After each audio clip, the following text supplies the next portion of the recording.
আজকে যে বিষয়টা নিয়ে আসলাম, আমাদের নিত্য প্রয়োজনীয় বাজার, চাল ডাল তেল সব কিছুরই দাম বাড়ে।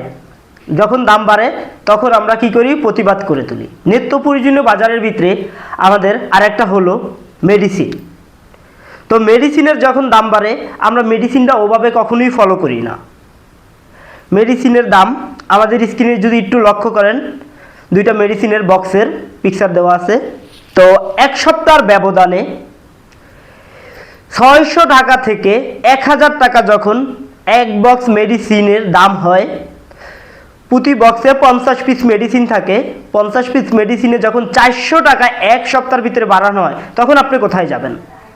আমরা কিন্তু নিত্য প্রয়োজনীয় অন্য অন্য বাজারগুলো সবসময় ফলো করি, সবসময় মনিটরিং করি, কিন্তু মেডিসিনটা আমরা কখনোই মনিটরিং করি না। তো এইটার দিকে আমাদের ফোকাস দেওয়া উচিত অনেক বেশি। কেননা উপর লেভেলের যারা কর্মকর্তা আছেন সবার কাছে অনুরোধ যে আপনারা একটু মেডিসিনটার দিকে অবশ্যই ফোকাস করেন।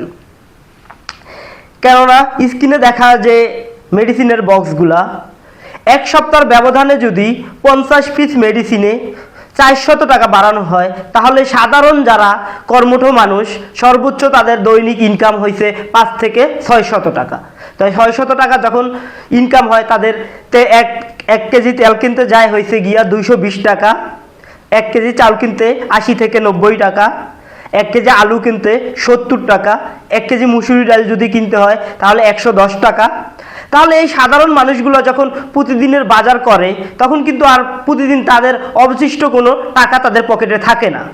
তারপরে যখন আমরা মেডিসিনের দোকানে যাই, যখন মেডিসিনের দোকানে যাওয়ার পরে মেডিসিন কোম্পানির এই সিক্রেটগুলা আমাদের সামনে আসে, তাহলে আমাদের আর কিছু করার থাকে না। আমরা ঔষধ আনি কি?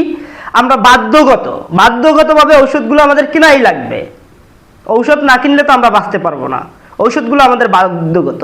তো আমাদের উপর লেভেলের যারা কর্মকর্তা আছেন সবার কাছে দৃষ্টি আকর্ষণ করে বলছি, এই বিষয়গুলো একটু দেখবেন।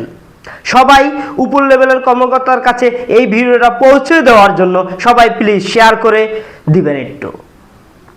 আর এই বিষয়গুলো অবশ্যই আমাদের সাধারণ পাবলিকেরও ভ্রুক্ষেপ দেওয়া উচিত যে এই বিষয়গুলো আমরা যদি ফোকাস না করি, তাহলে এই ঔষধ কোম্পানি ধাপে ধাপে ধাপে ধাপে আপনাদের ডাকাতি করে আপনাদের পকেট একদম ফাঁকা করে দিবে। মেডিসিন কোম্পানিগুলো এইভাবে দাম বাড়াইতেছে যা অতিরিক্ত মাত্রায়। আমরা এক প্যাকেট গ্যাস্ট্রিকের ট্যাবলেট যেটা ছিল 50 টাকা পাতা, ওটা এখন কিনতে হয় 70 টাকা পাতা। এক প্যাকেট প্রেশারের ট্যাবলেট যেটা আমাদের নিত্য প্রয়োজনীয়, যেটা লাগবেই, যাদের প্রেশারের রুগী আছেন, যারা এক পাতা প্রতি রাত্রে 1 পিস করে ট্যাবলেট খেতেই হবে। তো এক পাতা ট্যাবলেট ছিল 80 টাকা। ওই পাতাটা যখন এখন 100 টাকায় কিনতে হয়, আসলে 100 টাকা যদি আমাদের 10 দিনের 10 টাকা করে প্রতিটা ট্যাবলেটের দাম হয়, ঠিক আছে, 10 দিন পর পর যদি এখানে আমাদের 100 টাকা দিতে হয়, অন্য অন্য মেডিসিন আছে, এভাবে আসলে তো বাঁচা যায় না। আপনারা যদি এইভাবে মেডিসিনগুলোর দাম বাড়ান তাহলে তো হবে না। তো আমরা সাধারণ যারা পাবলিক আছি অবশ্যই ভিডিওটা শেয়ার করে উপর লেভেলের যারা কর্মকর্তা আছেন মেডিসিন বিভাগে তাদের কাছে পৌঁছে দেওয়ার জন্য অনুরোধ রইল। আসসালামু আলাইকুম, সবাই ভালো থাকবেন। আজকে এই